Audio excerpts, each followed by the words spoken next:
Welcome to Conversations with Healers, a podcast and video interview series that features intimate, soulful, and cozy conversations with self-healers and healers. Healer to healer, we dive into all aspects of self-healing and healing and being and becoming a healer. I am Damla. I am a healer and the host of this podcast, and I can't wait for you to listen to this conversation.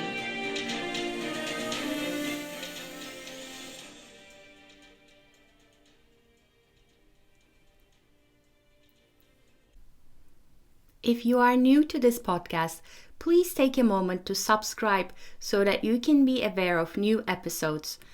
I also invite you to visit adropofom.com, adropofom.com, where I share a lot of free resources for self-healing and healing, and you can take a free quiz to find out what your energetic wounds are and how they may show up in your life. Discovering what your wounds are is the first step in healing them. I hope you enjoy this episode. There is one more thing I would like to share with you before you listen to this episode. I created a wonderful container to help you process the collective trauma of the pandemic and begin to heal your energetic wounds. It is an energy healing membership called Chakra Bliss Vault. Every month, you will receive 3 new crystal healing sessions, plus you'll immediately have access to my entire energy healing recording library when you sign up. The membership is really affordable and will continue to be so. You can find out more about it at adropofom.com, adropofom.com. I invite you to make your healing a priority and invest in your well-being by becoming a Chakra Bliss Vault member. Hello everyone, this is Damla with A Drop of Om, and I have with me here Genevieve Piturro. Am I saying that right? Yes. Yes, and I'm so excited to have you here, Genevieve. Welcome. Thank you so much. I'm enjoying it so far. Yes. And Genevieve is a former marketing executive, founder of the Non-Profit Pajama Program, which I'm so excited to talk about. You're also an author, speaker, and a purpose consultant and coach. So welcome to the podcast. Thank you, Damla. I always start with your story, and I know you probably told this many times, but whatever is coming in today, whatever way it comes, I'd love to know what has been your story and what led you to doing what you're doing now. Sure.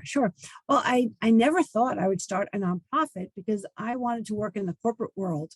From the time I was very young, I wanted to work in New York City, which was the city closest to where I lived and grew up.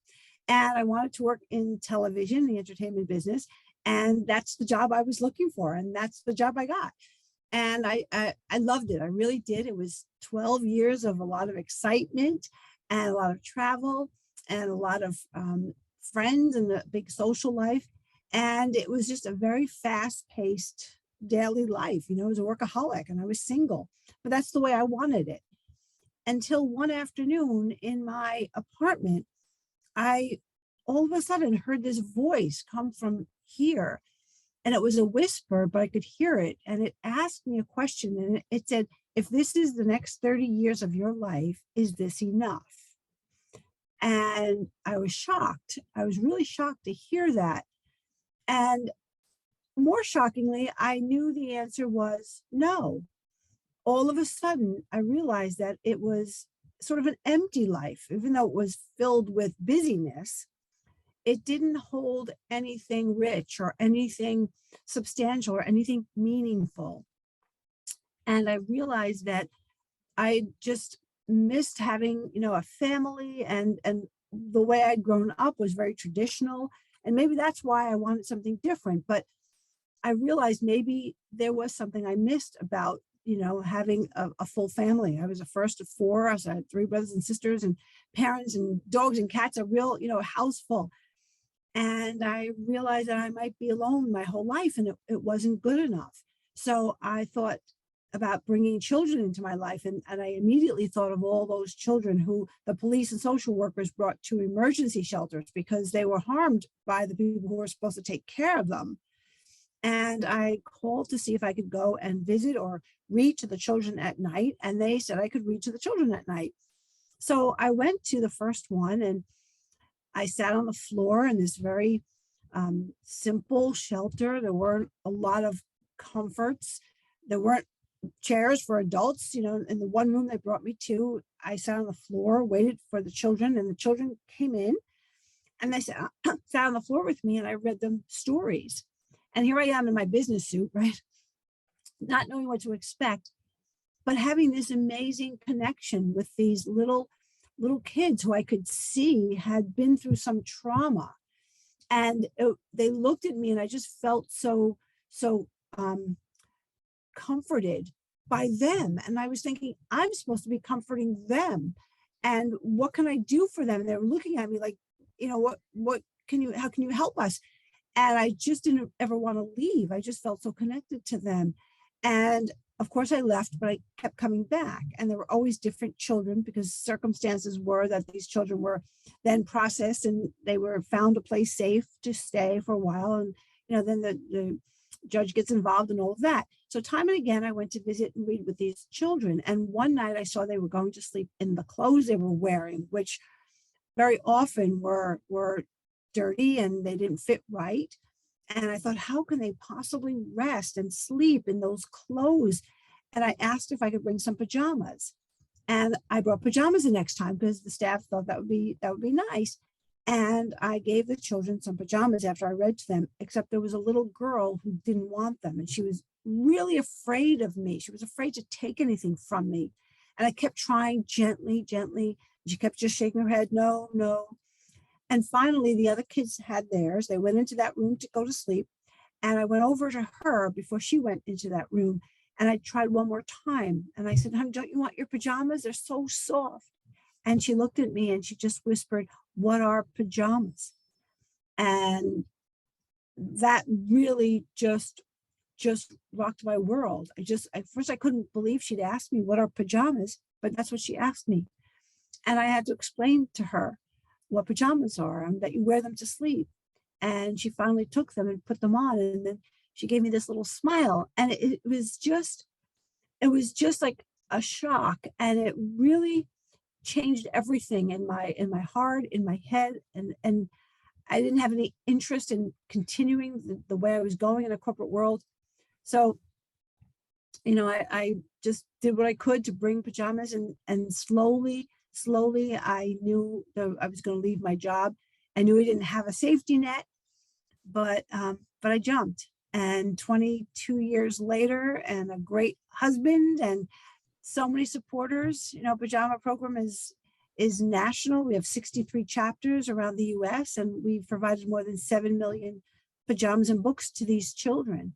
And it's just, ups and downs. I wrote my book talking about the ups and downs because other people wanted to do similar things and came to me for advice. And I was honest. I was always honest with them to say it was the most fulfilling thing I've ever done. It was just beautiful how everyone came together, but it's not always easy to change lanes. I'm thank you for sharing all that. I'm so fascinated with your story on so many levels. I want to go back to that initial impulse, so the initial voice that said, which you knew that was a voice that was guiding you. Would you say that you were did you feel connected to your intuition before that moment? Or was there any, were you asking for in a certain type of guidance, or did it just sort of appear? What was your intuitive journey at the beginning and through all of this? I always felt like I was different because I would think there was more than this. There was more than us walking around the earth with a job, with a family. I always thought there was something greater.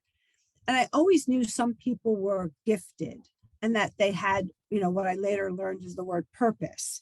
Famous people who did amazing things, Thomas Edison, Oprah Winfrey, Deepak Chopra, Gandhi, Nelson Mandela, all these people who had that gift. And I just assumed few people did.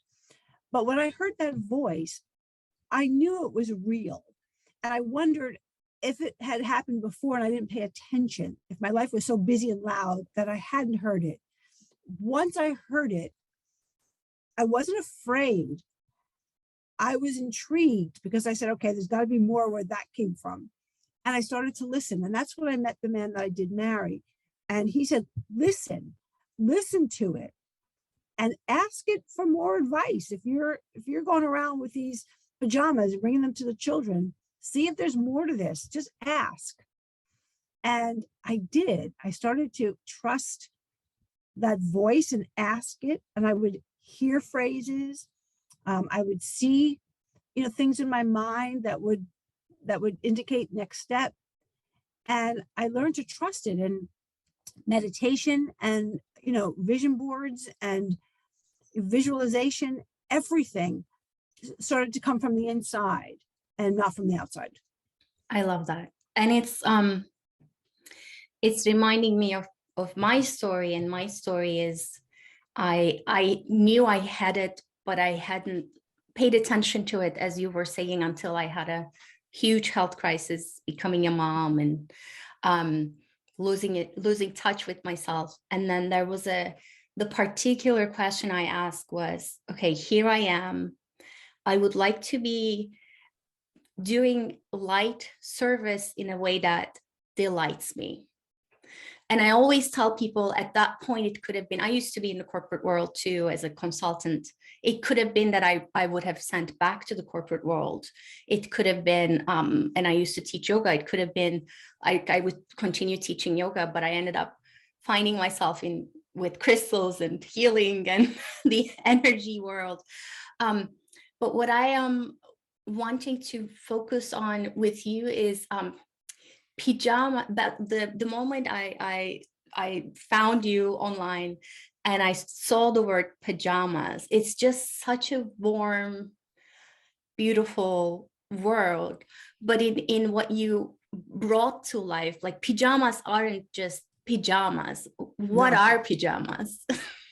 Right. I always say it has very little to do with the cloth, and it has to do with comfort and security and love and a hug and knowing that you're cared for. It's warm, it's safe. It represents someone being with you, who gave you them, who helped you put them on and tucked you in, somebody that is going to be with you, who's there through the night. If you have a bad dream, if you wake up afraid, if you have a test the next morning, if you had a bad day, if you had a great day, there's so much that happens when you put those pajamas on and you crawl into bed in your mind, between dreams and nightmares. I mean, there's so many things that pajamas represent. And the idea that these children were going to sleep in tight clothes and dirty clothes and nothing. And of course, they weren't soft and comfy. Already they had been through such trauma that even a hug in a pair of pajamas would, I believed, ease their mind and their soul. And invisibly, I prayed that they knew somebody cared. Somebody gave them. They came from somewhere, from someone who cared about them, didn't forget them. I mean, I could go on and on. As you see, I'm going on and on. That's what pajamas meant to me for those children. And that's what I believe they felt. And that's what everybody who is part of Pajama Program feels that pajamas represent. Beautiful, beautiful. I know that now you host a workshop or sort of a training called Find Your Pajamas. So how do we find our pajama idea or pajama connection? Yes, I coach businesses to bring them closer to their purpose, for the teams, for the employees to know what their purpose is.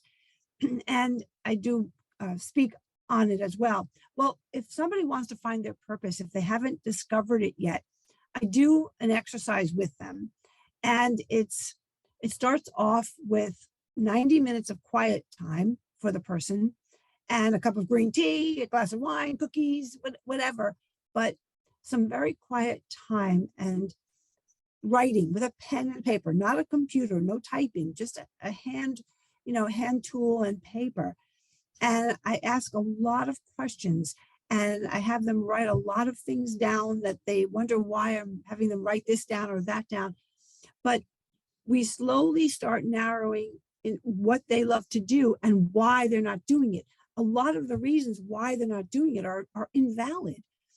If you want to sing and you feel like, well, my purpose is to sing, but I can't sing very well. I can't sing like Jennifer Lopez.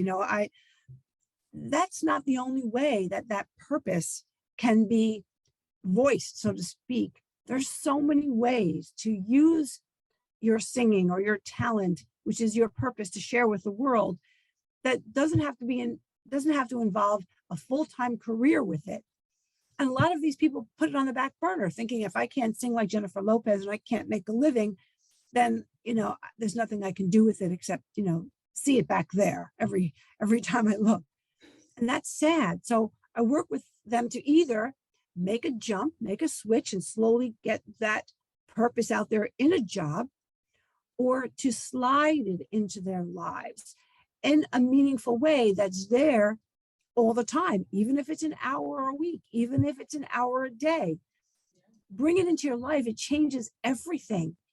Even if you're not Jennifer Lopez or you're not Shakira or you're not, famous baseball player, doesn't mean that you can't share your purpose with people. You can. And that changes everything. And you also talk about, I agree with you. I think there's an important component there, which I know you highlight, which is taking action on it. So once you get quiet and you're like, okay, these are the few things that my being is wanting to move towards, and then taking action on it. Do you see people struggling in that realm of taking the next step? Yes, because you know why? I think people think they have to be all in. They have to give up something that they're not good enough. But all of that is not true. There is a first step for anything that you want to do, especially if you feel strongly and you love it and you want to bring it into your life.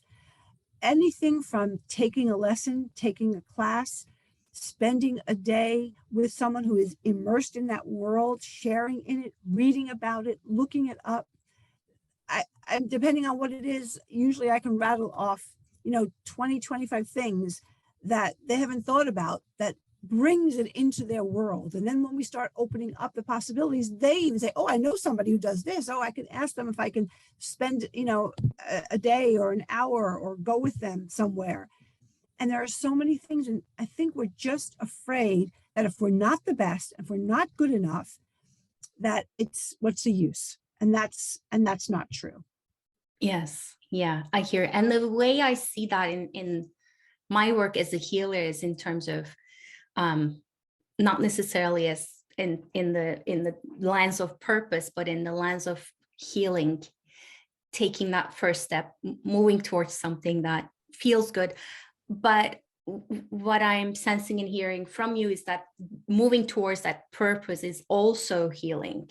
There's an innate thing in you that wants to be expressed, wants to feel the joy. And I think we forget how healing we become when we are joyful, like when your instrument is really fulfilled, then without having to do anything, you are a healing presence. That said, with you, Genevieve, I feel like you're someone who sort of, you caught a glimpse of the purpose and you were like, let me go like 100 miles towards that direction. Does that ring true to you? I think the word is obsessed. Mm-hmm. Yeah. Yes. It was all overwhelming. It was all encompassing. I hardly slept. The highs were so high And those doubts were everywhere. I didn't know what I was doing. I'd never started a nonprofit. I didn't even know what it was. I just thought maybe I could just bring pajamas around once in a while, but it wasn't enough. The more children I met, the more I heard how many more there were that needed pajamas. It was an obsession, nothing short of that. And I learned every day. I learned one step in front of the other. I learned to go through those dark tunnels. Someone said the treasure you seek is in the darkest cave. And it was scary. It was brand new. I left a very comfortable position. I had a mortgage, and it was challenging because people asked me, why are you doing this? What do you know about nonprofit? What do you know about all you're doing is bringing children pajamas? How are you going to live? And I didn't have any answers. It was blind faith. It was just something I had to do. And my book is tell all. It's very honest. The scariest nights, the tears, the fears, wondering, was I doing enough? Was it making a difference? What did I do? Looking at this long road ahead of me, but I couldn't not do it. I couldn't. There was this force in me that directed me, my North Star. And I tell people, your purpose is your North Star. Do you find that, and I 100% agree with all of that. There's a lot that goes on after you feel like you've found your calling. There's a lot in that journey of yes. becoming it with every step of the way and finding out what you're made of in a lot of cases.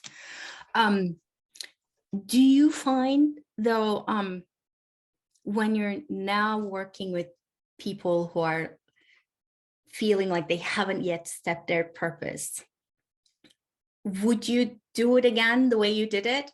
Or would you say, let me take it like maybe one little step ahead at a time? Or how do you advise now to people who want to go all in? Well, I wouldn't do it differently, because looking back, my story to me is beautiful. I'm proud of myself. I was one person. I'm a different person now. I'm a stronger person. I've done some scary things. This is the most fulfilling, work I could ever have imagined. I'm shocked that I'm here to tell this story. It was never part of the plan. So I wouldn't have done it differently, because every single story to me is a story from my heart, and things I've seen and can't unsee, they're part of this story. And it's, I've grown incredibly. And I know that's true for other people who've also found their purpose. And it doesn't have to be a nonprofit. Your purpose is whatever you're called to do from within, what's yours. And it can be anything. It can be a teacher. It can be an inventor. It can be, anything. It doesn't have to be a nonprofit. But when I talk to people, everybody's different. Everybody's possibilities are different. Everybody's challenges are different. I did not have a family. I had a mortgage. I did not have a family. I wasn't changing anyone's life but my own. I did get married, and that was, a challenge. But a lot of people with children, life is different now than it was 20 some years ago. So everybody's different. And it really is person by person to see what they can manage. But I want them and support them going in that direction to bring that purpose to life. And what do you feel it means to, I know this is another, how should I put it, statement that you use, which is lead with meaning. How do we lead with meaning? I learned a lot of lessons.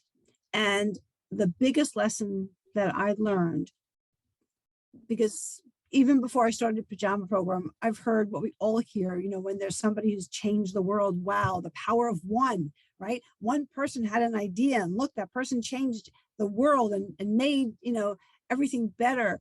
And it's just one person, that's all you need. And people said that when I started Pajama Program, and it was growing. And I learned that it's not true. It's not the power of one that changes things. It's the power of one another that moves mountains and moves people. And that is the most important thing that I think we have to remember, that we need each other, that if you share your purpose with people freely and you ask, what's your purpose? What do you feel? What do you love to do? That's a brand new relationship. That's on a different level. That's heart to heart and soul to soul. That's not superficial. And that's the beginning of change. And I think that that's the most important thing that we can take from any part of transforming your life and leading with your meaning, sharing it, and making sure that if you want others to work with you, that they feel like they're being heard, that their purpose melds with you, or there's a place for their purpose on your team. Yeah, yeah. What that reminds me of is the way I define a healer is someone who embodies their unique light and shares it in their unique way. And it doesn't necessarily have to mean that you're practicing a healing art or you're making money through healing arts. But what it means is that you recognize how your instrument shines and sings and is happy, and bringing more of that into your life. Which brings me to, do you feel that purpose is a changing, evolving thing? How do you feel your purpose has changed and evolved since you started this journey? Yes, absolutely. I think it is. I spent 20 some years making sure these children had pajamas and new books to read at bedtime, right? To take them away from their fears, to bring them into this calming space, to make them feel like somebody's hugging them. They're comfortable and it's warm and cozy. As I talked to more people and grew Pajama Program, so many people wanted to talk about their purpose and how can they do it. And I started to mentor and coach people and just listen and, help guide them and tell them what I did right, what I did wrong. And I realized that's my part too. And that's why I wrote my book. And that's why I speak now about the importance of purpose and the human connection. So I'm taking it in another direction for the adults now. Pajama Program is safe, with an executive director that we love and that I know personally. And she's taking it to the next step now. I tell her she's taking my baby to college. And now I am working with adults and businesses, because purpose changes everything in every environment for everyone. It's not just something that you do for one group and it doesn't affect people. It affects people.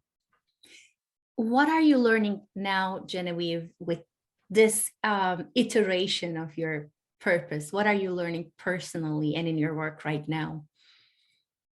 Well, I've seen through the pandemic how many people realize that they didn't have a meaningful life, that this quiet time, this forced isolation, had them go inward and say, I'm panicking because I might lose my job, but I don't really think I liked my job. Or I wonder if I would do that again if everything opens up and they say you can go back to exactly what you were doing before. And I think that's refreshing. It's scary. I get that. People have families and they don't want to lose their job. But thinking about what really fills them can be very life-changing. And I'm learning that people didn't pay attention so much to having a meaningful work life. They thought, go to work, it's a job, come home, you're exhausted. If you're lucky, you have a couple hours on the weekend to do what you like to do. But seeing how many people are now saying, no, I really want to like what I do 9 to 5. I really want to find meaning in it. I really want it to align with my goals and my purpose. I want my life to be one full life. That there are a lot of people who need encouragement and who need support. And, the ones that I can talk to and I can reach are hungry, are really hungry to make some changes. And I think it's for the best. Yeah. Yeah. I love that. And what you're describing, the way what you describe has found itself into my life has been, I had been a healer going into the pandemic, but I had to reshift and reassess how I defined productivity, how I defined success. Like I was no longer able to sit down and write like 10 blog posts, or, I had a much more narrow band of focus and physical energy to be able to do the thing that I love. So it was an adjustment to say, okay, like today I wrote just a paragraph. Today I was able to connect with this person, and that's enough. Tomorrow is another opportunity. I think there have been a lot of adjustments we all had to do that way as well, to redefine, reassess, restructure, and relook at what we find meaningful and what we have the capacity and the energy to do in that realm of meaningfulness. Yes, I agree 100%. Yeah. Yeah. I would love to find out what you would like to say to someone who is struggling with all these questions, like what's my purpose? Or maybe they feel like they've found it, but they're for whatever resource or time, energy limitations, they haven't been able to go that direction yet. There's some sort of in-betweenness Mhm, mhm. where they've seen things could be different, but they're not quite at the other end of the tunnel. What would you say to those people listening? There's always a way. There's always a way. And sometimes when we're alone, we get in our own way. And of course, there's always fear. And because you're looking at sometimes a big jump and a big change, and you don't have someone there to say, okay, let's take a step back. Let's see all the options, because there are options and you might not see them. But this is an exciting time. You're recognizing that something's missing.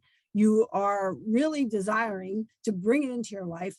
That is a very good thing. That's a very good start. And don't be afraid to give it space. Don't keep it hidden away because you can't tell anyone. You can't think about it because, oh my goodness, something might change. I can't go there. Stay relaxed and know that this is exciting, because something in you has woken up and it's telling you, let's change this. I'm really excited. It's like jumping up and down in you, and you're afraid. So you're trying to keep it down, but don't express it. Write down what you need. Call me, email me. I'm a good listener. I'll just listen. But don't keep suppressing it, because that's not healthy, and that's not going to make anything any better. You want to give life to this little seed, and you want it to grow, and at your pace and how you're comfortable is just fine. Oh, I love that. At your pace and how you're comfortable is just fine. Start there. Yes. And the rest will follow.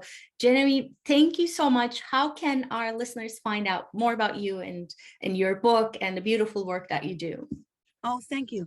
Well, my website's my name, Genevieve Piturro, and I'm guessing they could find that Yeah. listing in the podcast, right?